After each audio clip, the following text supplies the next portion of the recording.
Welcome to our crucial discussion on sexual harassment in the workplace, a pervasive and deeply concerning issue that demands our immediate attention and action.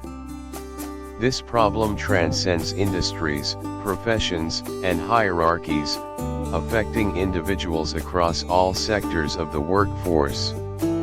Sexual harassment is not merely an unfortunate occurrence.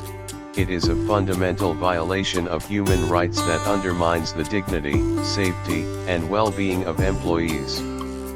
It manifests in various forms, ranging from subtle microaggressions to overt and egregious acts, including verbal harassment like unwelcome sexual comments, jokes, or innuendos, nonverbal harassment such as leering, suggestive gestures, or displaying inappropriate material, physical harassment involving unwanted touching, groping, or physical contact, quid pro quo harassment, where sexual favors are demanded in exchange for job benefits or to avoid negative consequences, and creating a hostile work environment through persistent harassment that leads to an intimidating or offensive atmosphere. The impact of sexual harassment extends far beyond the immediate incident, often causing profound and lasting effects on victims. These include psychological traumas such as anxiety, depression, and post-traumatic stress disorder, PTSD, physical health issues like stress-related illnesses, sleep disturbances, and eating disorders, career setbacks marked by decreased productivity, job dissatisfaction, and forced job changes, financial consequences including lost wages, medical expenses, and therapy costs, and social isolation that results in strained relationships with colleagues, friends, and family. To effectively combat sexual harassment, it is crucial to understand the underlying dynamics of power and control. Harassers often exploit their position of authority or influence to intimidate, manipulate, or silence their victims, creating a power imbalance that can make it extremely difficult for victims to speak out or seek help. Creating a safe and inclusive workplace requires a multifaceted approach. First, organizations should implement clear policies and procedures by developing comprehensive, easily accessible anti-harassment policies, establishing multiple reporting channels including anonymous options, ensuring swift, thorough, and impartial investigations, and implementing appropriate disciplinary measures for offenders. Second, education and training are vital, with regular, interactive training sessions for all employees focusing on recognizing, preventing, and responding to harassment, including bystander intervention techniques and addressing intersectionality to understand how harassment may affect different groups.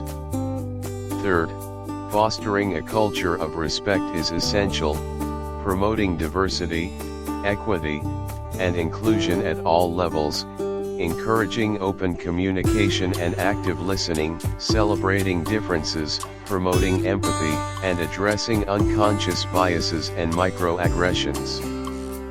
Fourth, leadership commitment is key, ensuring visible support from top management, holding leaders accountable for modeling appropriate behavior, allocating resources for prevention and response efforts, and regularly assessing and improving organizational culture.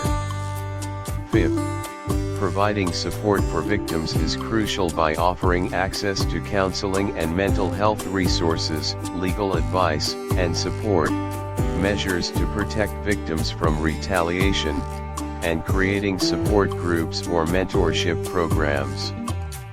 Sixth, proactive prevention measures should be adopted, such as conducting regular climate surveys to assess workplace culture, implementing gender-neutral hiring and promotion practices, addressing systemic inequalities that may contribute to harassment, and collaborating with external experts and organizations.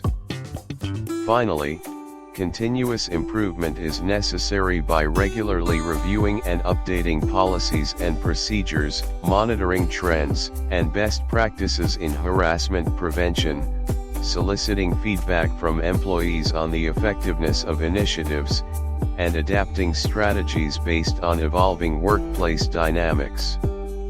It's important to recognize that sexual harassment is not just a women's issue. It affects people of all genders and sexual orientations. Men can be victims, and women can be perpetrators.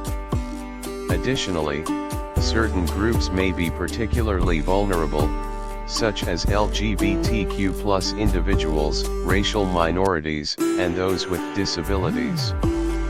Addressing sexual harassment is not only a moral imperative but also a business necessity.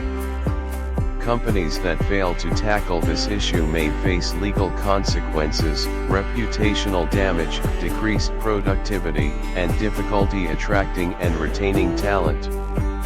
By committing to these comprehensive practices, we can create workplaces that are not only productive but also just, equitable, and respectful.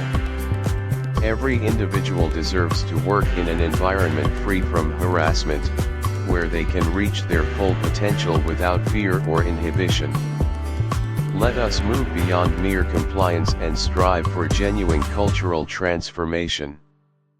This is a collective responsibility that requires the engagement of every member of the workforce. Together, we can build a future where dignity, respect, and equality are the cornerstones of our professional lives. Thank you for participating in this vital conversation. Let's pledge to be agents of positive change, actively working to eradicate sexual harassment and create workplaces where everyone can thrive. The time for action is now. Let's make our workplaces safe, inclusive, and empowering for all.